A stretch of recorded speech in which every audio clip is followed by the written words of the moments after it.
Pope Francis کی آخری رسومات اور تدفین آج ہو رہی ہے۔ کیتھولک مسیحیوں کے مذہبی رہنما پوپ فرانسس کی آخری رسومات اور تدفین آج ہوگی۔ پوپ کے تابوت کو گزشتہ رات 10 بجے سیل کر دیا گیا، جس سے پہلے قریباً 2.5 لاکھ سے زائد لوگوں نے ان کا الوداعی دیدار کیا۔ پوپ فرانسس نے اپنی وصیت میں اپنی تدفین سادگی سے کرنے کی ہدایت کی تھی، جس کے بعد انہیں عام لکڑی سے بنے تابوت میں رکھا گیا۔ پوپ فرانسس کی تدفین ان کی خواہش کے مطابق بیسیلیکا آف سینٹ میری چرچ میں ہوگی، تاہم ان کی آخری رسومات ویٹیکن کے سینٹ پیٹر چرچ میں ادا ہوگی۔ وہ گزشتہ 1 صدی سے ویٹیکن کے سینٹ پیٹر سے باہر دفن کیے جانے والے پہلے پوپ ہیں۔ پوپ فرانسس کی آخری رسومات میں امریکی صدر، برطانوی وزیر اعظم، فرانسیسی صدر، یوکرین کے صدر اور سابق امریکی صدر جو بائیڈن سمیت اہم شخصیات شرکت کریں گی۔ پوپ فرانسس کی تدفین کے بعد 9 دنوں کا سرکاری سوگ منایا جائے گا، جس کے بعد نئے پوپ کا انتخاب کے لیے دنیا بھر سے 252 کارڈینلز ویٹیکن میں جمع ہوں گے۔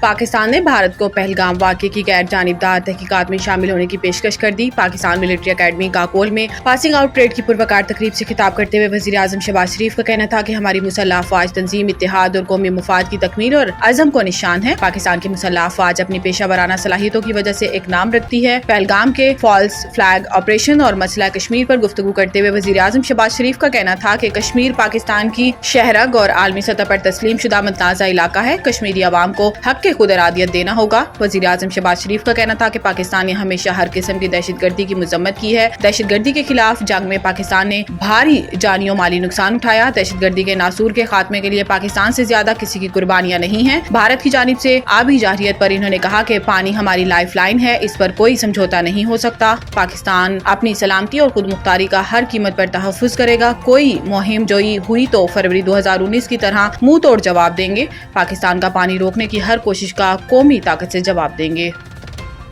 وزیر خزانہ سینیٹر محمد اورنگزیب نے کہا ہے کہ عالمی غیر یقینی صورتحال اور مختلف ممالک پر اس کے اثرات کے تناظر میں علاقائی تجارت کو فروغ دیا جانا چاہیے۔ انہوں نے انٹرنیشنل مانیٹری فنڈ کے مباحثے سے خطاب کرتے ہوئے وزیر خزانہ نے کہا کہ عالمی غیر یقینی صورتحال اور مختلف ممالک پر اس کے اثرات کے تناظر میں علاقائی تجارت کو فروغ دیا جانا چاہیے۔ دوسری جانب وزیر خزانہ نے واشنگٹن میں انٹرنیشنل فائنانس کارپوریشن کے MD مختار ڈیوپور ان کی ٹیم سے ملاقات کی، جس میں معاشی اشاریوں اور فچ کریڈٹ ریٹنگ میں بہتری سے بھی آگاہ کیا۔ اس کے علاوہ انہوں نے امریکہ کے انٹرنیشنل ڈیولپمنٹ فائنانس کارپوریشن کے قائم مقام چیف ایگزیکٹو آفیسر سے ملاقات کی، جبکہ وفاقی وزیر خزانہ JP مورگن چیز کی سینئر مینجمنٹ سے بھی ملے۔ محمد اورنگزیب نے برطانوی وزیر مملکت عالمی ترقی ہیرونیس چیپمین سے بھی ملاقات کی، جبکہ انہوں نے ایگزم بینک کے سینئر نمائندگان سے ملاقات میں تجارتی تعلقات اور سرمایہ کاری کے فروغ پر تبادلہ خیال کیا۔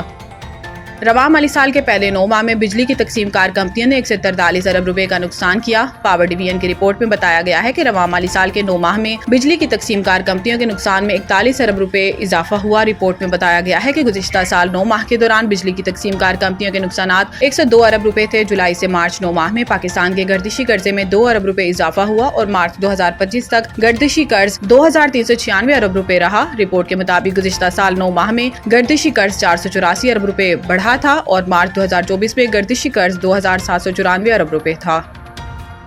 امریکی صدر ڈونلڈ ٹرمپ نے کہا ہے کہ پاکستان اور بھارت کے تعلقات ہمیشہ ہی کشیدہ رہے ہیں۔ امریکی صدر ڈونلڈ ٹرمپ نے میڈیا سے گفتگو کرتے ہوئے کہا کہ پاکستان اور بھارت کے رہنماؤں کو جانتا ہوں، دونوں ممالک خود ہی کسی نہ کسی طرح اپنے تعلقات دیکھ لیں گے۔ مقبوضہ کشمیر میں حملے سے پاکستان بھارت میں کشیدگی میں اضافہ ہوا۔ ڈونلڈ ٹرمپ نے مزید کہا کہ دونوں ممالک کے درمیان کشیدگی 2 دہائیوں میں بدترین ہے۔ صدر ٹرمپ نے پاک بھارت رہنماؤں سے رابطہ کرنے کے سوال کا جواب دینے سے گریز کیا۔ امریکی صدر ڈونلڈ ٹرمپ کشمیر تنازع کی تاریخ سے ناواقف نکلے، تنازع کو 15 سال پرانا قرار دیا۔ انہوں نے کہا کہ بھارت اور پاکستان کشمیر کا تنازع خود حل کریں گے۔ پاکستان اور بھارت دونوں کے بہت قریب ہیں۔ کرسچن اسٹڈی سینٹر راولپنڈی اور شیڈو کے زیر اہتمام مذہبی ہم آہنگی کے حوالے سے منعقدہ تقریب سے خطاب کرتے ہوئے کہا، صوبائی اسمبلی کی اقلیتی رکن شکیلہ آرتھر جاوید نے کہا ہے کہ تمام مذاہب امن، محبت اور بھائی چارے کا درس دیتے ہیں۔ انسانیت کا پیغام ہر مذہب میں یکساں ہے۔ بین المذاہب ہم آہنگی کو فروغ دینے اور ایک دوسرے کے احترام کی اہمیت کو اجاگر کرنے سے ہی پرامن معاشرہ تشکیل دیا جا سکتا ہے۔ یہ خوشائن اتفاق ہے کہ عید الفطر کی مسرت، ایسٹر کی پرنور فضائیں اور بیساکھی کی رنگین جشن ایک ہی وقت میں ہمارے لیے تحفے سے کم نہیں۔ آئیے ان تینوں تہواروں کی روح کو سمجھیں اور مل کر ایک ایسی فضا قائم کریں جہاں ہر کسی کو اپنے عقیدے اور ثقافت کے مطابق زندگی گزارنے کا حق حاصل ہو۔